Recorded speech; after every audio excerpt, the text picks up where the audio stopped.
ضروری نہیں کہ ہر مرد ایسا ہی ہو۔ اب اس کو ہی دیکھ لیں جو آج آنے والا ہے۔ ہر سال آج کے دن آتا ہے اور اس کی ڈیمانڈ ہوتی ہے بس ایک دلہن جو پوری رات گھونگھٹ اوڑھے کمرے میں اس کے سامنے بیٹھی رہے۔ پچھلے 3 سال سے یہ سلسلہ چل رہا ہے، لیکن مجال ہے جو اس نے آج تک مجھے ہاتھ بھی لگایا ہو۔ بس چپ چاپ فرش پہ بیٹھ کر شراب پیتا رہتا ہے، پتہ نہیں کس بات کی سزا دیتا ہے خود کو۔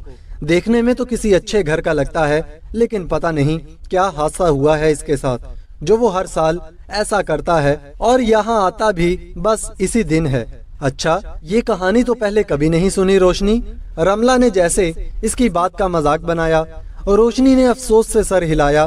یہ کہانی نہیں، حقیقت ہے رملہ بی بی، واقعی وہ ایک غیرت مند مرد ہے۔ اس ایک رات کی بہت بھاری قیمت ادا کرتا ہے۔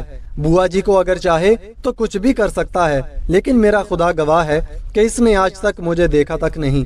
میں جس طرح رات کو جاتی ہوں اسی طرح صبح کمرے سے واپس آتی ہوں۔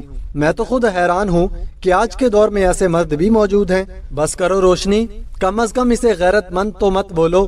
اگر اتنا ہی غیرت مند ہوتا تو کبھی کوٹھے پر نہ آتا، دل لگی کے لیے کوئی اور ذریعہ ڈھونڈ لیتا۔ بھلا یہ کیا بات ہوئی کہ دل بہلانے کے لیے اسے کرائے کی دلہن کا ہی سہارا لینا پڑا؟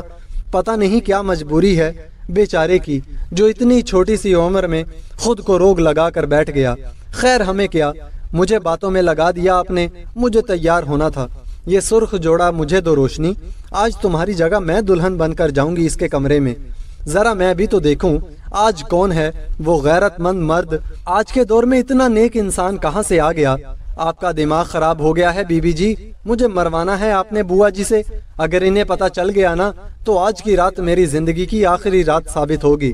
روشنی اس کے ہاتھ سے لہنگا چھینتی ہوئی بولی، کچھ نہیں ہوتا روشنی، تم یہ مجھے دو اور تیار کرو مجھے۔ اماں کی فکر مت کرو، ویسے بھی وہ شہر سے باہر ہیں، اتنی جلدی نہیں آنے والی۔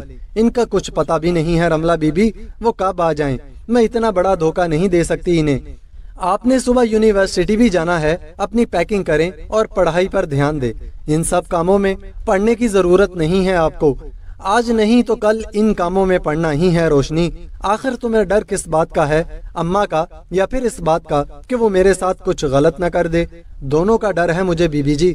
اچھا، ابھی تم کہہ رہی تھی کہ وہ بڑا غیرت مند ہے، تمہاری طرف کبھی آنکھ اٹھا کر نہیں دیکھتا، اور اب کہہ رہی ہو کہ ڈر لگ رہا ہے۔ وہ اس لیے بی بی جی کہ آپ جوان ہو اور خوبصورت بھی، لیکن میری تو عمر ہو گئی ہے، کہیں اس کی نیت بدل گئی تو؟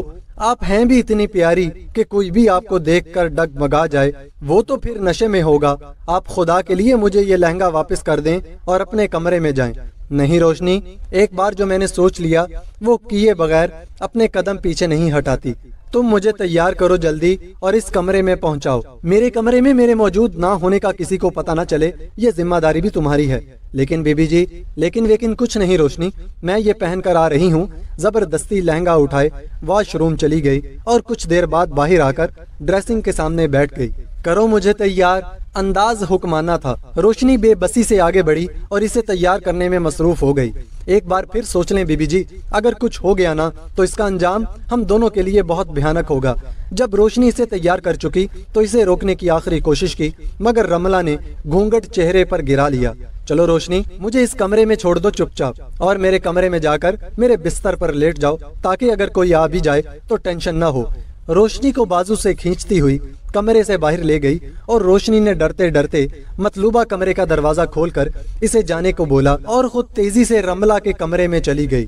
یہ کسی کوٹھے کا کمرہ ہے یا دلہن کا؟ رملہ حیرت زدہ سی کمرے کی سجاوٹ پر نظر ڈالتی ہوئی بیڈ پر بیٹھ گئی۔ حد ہے ویسے، عجیب شوق ہیں ان امیر زادوں کے۔ یہی پیسہ کسی غریب کی بیٹی کو دے دیتا، کسی کا بھلا ہو جاتا۔ موبائل کا کیمرہ آن کرتے ہوئے اپنی چند تصاویر بنائیں اور پھر دروازے کے باہر قدموں کی آہٹ سن کر تیزی سے فون تکیے کے نیچے چھپایا اور گھونگھٹ اوڑے بیٹھ گئی۔ کمرے کا دروازہ کھلا اور وہ کالی شلوار قمیض پہنے، کندھوں پر شال پھیلائے، رملہ کی طرف دیکھے بغیر چپ چاپ صوفے پر بیٹھ گیا۔ رملہ سر جھکائے بیٹھی رہی، اس کے دل کی دھڑکن بڑھ چکی تھی۔